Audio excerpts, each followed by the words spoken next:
கையிலே வைத்திருந்த ஒவ்வொரு மன்னனும் தனது அந்தப்புறத்தில் எத்தனை 100 பெண்களை அடிமையாக வைத்திருந்தான் என்று.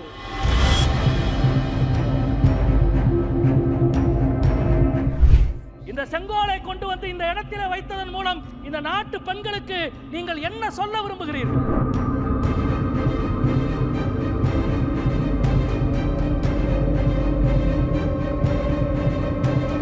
வேதனையாக இருக்கிறது. இந்த இடத்திலே நாங்கள் மீண்டும் பதிவு செய்ய விரும்புகிறோம்.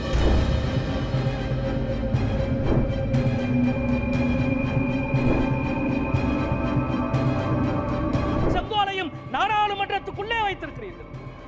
ஆளுங்கட்சியை சார்ந்தவர்களுக்கு நாங்கள் சொல்லிக் கொள்வோம், நாங்கள் அரசியல் சாசனத்தை கையிலே ஏந்தியபடி பதவி பிரமாணத்தை செய்தோம்.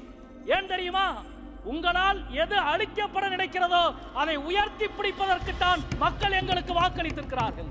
நீங்கள் எதை அழிக்க நினைக்கிறீர்களோ அதை உயர்த்தி பிடிப்போம். நீங்கள் உயர்த்தி பிடிக்க நினைத்ததை நாங்கள் இந்த அவையிலே இருந்து அகற்றுவோம் என்பதை இன்றைக்கு உங்களிடம் நாங்கள் சொல்லிக் கொள்கிறோம். இந்த செங்கோலை கையிலே வைத்திருந்த ஒவ்வொரு மன்னனும் தனது அந்தப்புறத்தில் எத்தனை 100 பெண்களை அடிமையாக வைத்திருந்தான் என்று.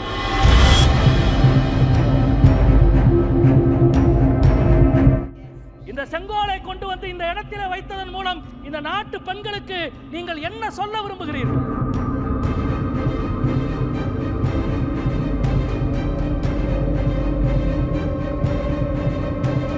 வேதனையாக இருக்கிறது.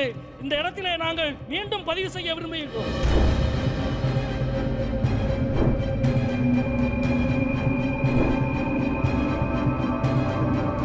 செங்கோலையும் நாடாளுமன்றத்துக்குள்ளே வைத்திருக்கிறீர்கள். ஆளுங்கட்சியை சார்ந்தவர்களுக்கு நாங்கள் சொல்லிக் கொள்வோம், நாங்கள் அரசியல் சாசனத்தை கையிலே ஏந்தியபடி பதவி பிரமாணத்தை செய்தோம். ஏன் தெரியுமா? உங்களால் எது அழிக்கப்பட நினைக்கிறதோ அதை உயர்த்தி பிடிப்பதற்குத்தான் மக்கள் எங்களுக்கு வாக்களித்திருக்கிறார்கள். நீங்கள் எதை அழிக்க நினைக்கிறீர்களோ அதை உயர்த்தி பிடிப்போம். நீங்கள் உயர்த்தி பிடிக்க நினைத்ததை நாங்கள் இந்த அவையிலே இருந்து அகற்றுவோம் என்பதை இன்றைக்கு உங்களிடம் நாங்கள் சொல்லிக் கொள்கிறோம்.